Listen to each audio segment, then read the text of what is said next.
एक गांव में एक सुखी परिवार रहता था। उस परिवार में 3 भाई और एक बहन थी। उनके माँ बाप उन चारों से बहुत प्यार करते थे, मगर बीच वाले बेटे से बहुत परेशान थे। बड़ा बेटा डॉक्टर बना और छोटा बेटा इंजीनियर बन गया, मगर बीच वाला बेटा बिल्कुल आवारा और गंवार रह गया था।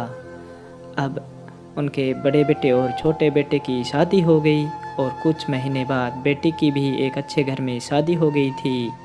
मगर बीच वाला बेटा अभी भी कुंवारा ही था, क्योंकि वह बिल्कुल अनपढ़ था और कहीं पर थोड़ी बहुत मजदूरी करता था, इसलिए उसकी शादी के लिए कोई लड़की नहीं मिल रही थी। जब उसकी बहन मायके आती तो सबसे पहले बड़े भाई से मिलती, फिर छोटे भाई से मिलती और अंत में बीच वाले भाई से मिलती, क्योंकि गंवार भाई उसे ज़्यादा पैसे नहीं दे पाता था। इसी बीच उनके पिता की मौत हो जाती है। उनकी माँ ने सोचा कहीं अब किसी के मुंह से बंटवारे की बात ना निकले, इसलिए अपने ही गांव में एक सीधी सादी लड़की से अपने बेटे की शादी करवा देती है। ना जाने ऐसा क्या हुआ, उनका अनपढ़ बेटा खूब मन लगाकर काम करने लगा और पहले से ज़्यादा मेहनत करने लगा। अब उसके कोई दोस्त उसे बुलाने आते तो वह उन्हें यही कहता कि पहले मैं अकेला था, अब मुझे अपनी पत्नी के लिए कमाना पड़ता है और कल को आने वाले बच्चों के लिए भी कुछ जोड़ना पड़ेगा, इसलिए मैं तुम्हारे साथ नहीं घूम सकता और सीधा अपने काम पर चला जाता। उसके पीछे से दोनों भाइयों ने आपस में बात की कि हम दोनों उस गंवार से ज़्यादा कमाते हैं, तो हम घर के और ज़मीन का बंटवारे कर लेते हैं और उस गंवार से अलग हो जाते हैं, क्योंकि वह अब हमारे बराबर नहीं कमा सकता। इसलिए उन दोनों भाइयों ने अपनी माँ के लाख मना करने पर भी बंटवारे की तारीख तय कर दी और उन्होंने अपनी बहन को भी बुला लिया और सोनू को भी घर पे रहने के लिए कह दिया कि आज हम घर और ज़मीन का बंटवारा करेंगे। इतने में बहन भी आ जाती है। तभी गंवार भाई कहता है, तुम लोग बंटवारा कर लो, मुझे जो देना है दे देना, मैं शाम को आकर अंगूठा लगा दूंगा। तभी बहन कहती है, अरे बेवकूफ़, तू अनपढ़ ही रहेगा, ज़मीन का हिस्सा तो आमने सामने बैठकर तय होता है।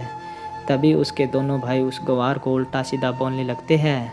तब माँ भी कहती है कि बेटा तू आज काम पर मत जा, बंटवारा तेरे सामने होगा तो ही अच्छा रहेगा। उसी वक्त वकील आ जाता है और कहता है कि आपकी 10 बीघा ज़मीन और यह घर है, अब बताओ किसको कितना हिस्सा देना है, मैं उसी हिसाब से कागज़ तैयार करता हूँ। उसी वक्त गंवार बेटा कहता है कि वकील साहब 5-5 बीघा मेरे भाइयों के नाम कर दो और मकान मेरी बहन के नाम लिख दो।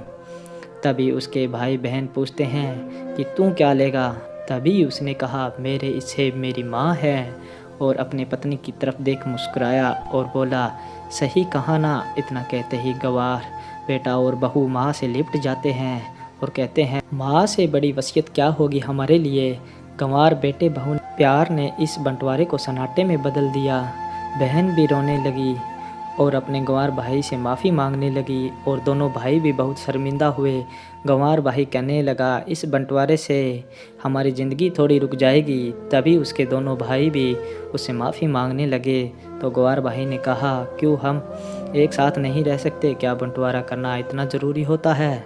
तभी भाइयों ने बंटवारे के कागज़ फाड़ दिए और पूरा परिवार हंसी खुशी एक साथ रहने लगा।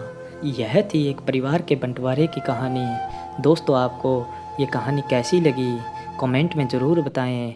साथ में चैनल को सब्सक्राइब करें ऐसी मनोरंजक कहानियाँ सुनने के लिए। धन्यवाद।